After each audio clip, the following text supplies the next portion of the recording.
tulungan nyo na lang yung kaibigan nyo, makipagbati kayo sa magulang nyo, makipagbati kayo sa best friend mo na naging kaaway mo.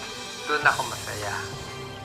Nagpapaalam ng aba si Doc Willie Leong.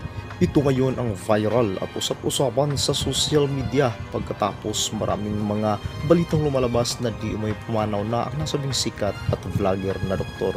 Pero ayon kay Doc Willie Leong, hindi pa siya natatapos ng dahil ngay mahal siya ng Diyos at bigyan pa siya ng mahabang buhay upang makatulong at makapagserbisyo sa 100 at 11 milyong Pilipino. Narito pa ang kanyang mga pinagsasabi. 20 meters, may hingal na ako eh.